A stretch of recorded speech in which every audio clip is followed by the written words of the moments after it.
Wee, wee, wow, yahoo, wee, wow. I have done something terrible, but I think I love it. I have added way too much buoyancy onto my character's physics, but it's kind of fantastic. Greetings, gentlemen and ladies, One Dude Dev Team here. In today's video, we're playing around with fluid flux water simulation physics. Check this out. This is water fluid flux simulation over a waterfall. How nice is that? That is crazy. And of course, it will fill up any water volume area that you have specified. Interesting thing also is that we can actually modify the generator. I can drag him over here and you can see it actually affects the water in real time. I mean, that's so cool.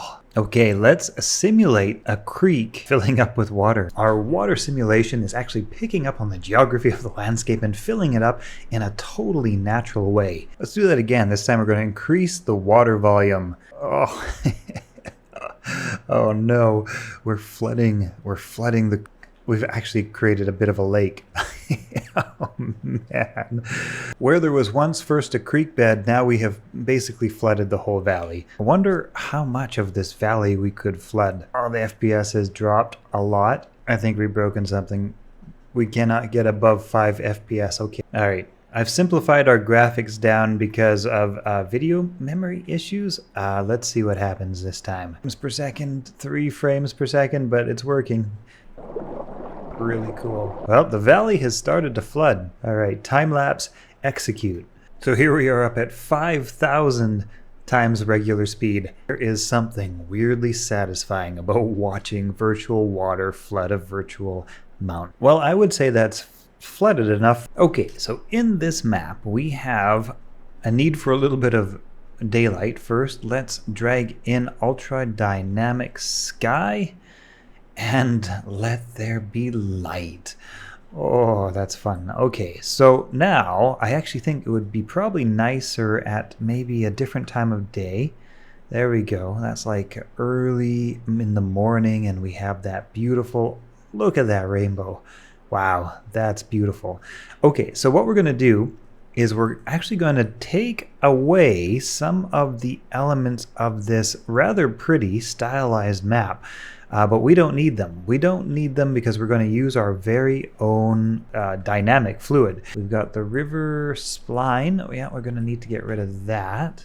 Okay, there we go. We'll delete that. Oh, right. So now we have a perfectly beautiful and unfilled landscape ready to be filled with water. And I have positioned our fluid flux body over the entire lake. Now we just place our fluid flux actor into the level. This will generate our source of water flow. Oh no, it's, oh dear, oh dear. Okay, it's working. It's simulating. So the water is slightly leaking through some holes, but for the most part, I think this is basically working. And maybe we had too much water. Maybe too much water too fast. I think that might have been the issue. It was just overflowing from the seams. So this time, that looks a little better. Look at that. We've got mist. We've got mist flowing. That's cool. That's really cool. So let's see what happens if we just allow this to fill the entire body. Fast forward mode. Prepare to fast forward. Fast forward speed is actually 9,999%, which is the fastest amount I could speed things up in Adobe Premiere. But that's okay. That's okay. We're almost there. We're filling up the body of water. It's getting fuller. It's slowly getting fuller. Not that exciting. Okay, let's do something else. Do do do do do do do do do do do do do do. All right. So we have now learned to create a waterfall, a lake, a river. We've flooded a small valley. I think the only thing left to do is flood a small village. Yes, let us flood this small, beautiful, innocent-looking village. But where are all the villagers? We shall need to get some villagers before flooding is to be at all satisfactory. So the first thing we need to test and figure out is how our fluid will interact with objects so that we can make our characters respond to when water hits them, like these boats are now floating on the water. That is working. Wow, look at those reflections. That's so pretty. Wow. This is me doing Unreal Engine development, losing hours, just like, wow, look at that. Okay, so we have found our volunteers, our villagers. They don't do too much just yet. As you can see, if they get hit by a flood, that is because they are not enabled with any sort of character physics yet. We have this guy here.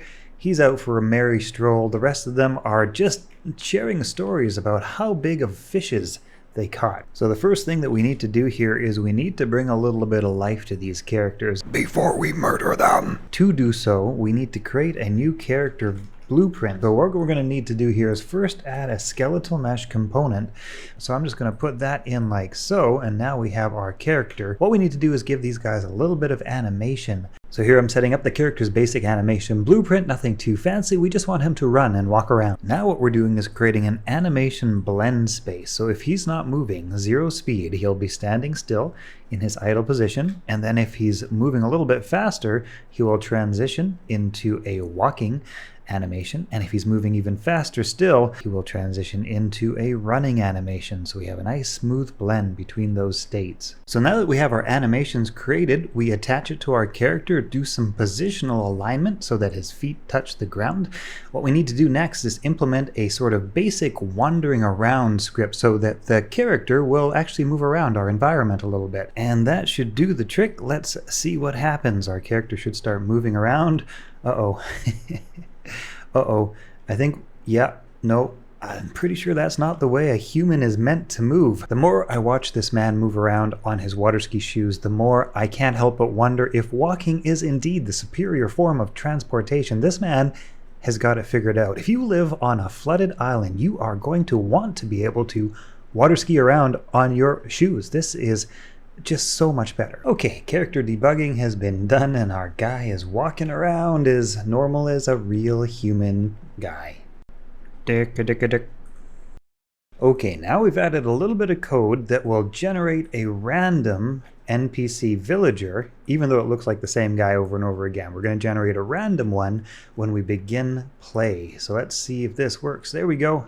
All right, there's our villagers wandering around, totally unaware of the calamity to come. So we're going to take those floating physics and apply them to our characters as well as a character rag doll. So when our character gets interacted with by water, they'll ragdoll. They'll stop walking around. They'll just ragdoll.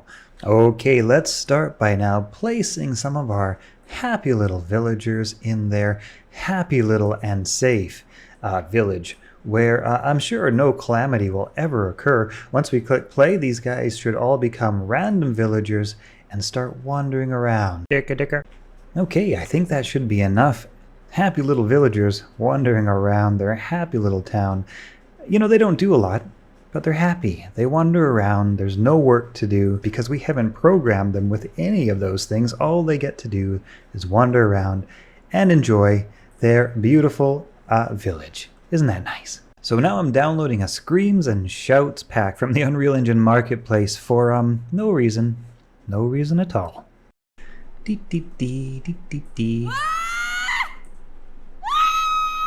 Okay, I think we're going to need to just drop a nice little ambient sound into the scene now. This is a good one here. Some peaceful, chirpy little birds. Well, isn't that lovely? And now we just need a sound for the water. So we've got that one here, and we're going to put that into our sound cue and change the pitch multiplier down to a little bit lower so it's a more bassy, powerful sound. Let's see what we got. Yep, I think that'll work. Okay, gentlemen and ladies, I think we're ready. I think the last piece is to decide where to put our water. And most logically, I think right in the center of town makes the most scientific and geological sense. So that's where we're going to put it.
so much for watching my video. If you liked it, subscribe. I'm going to be doing more shenanigans like this in the near future, and not to worry, no innocent villagers were harmed during the making of this video. I'll see you in the next one.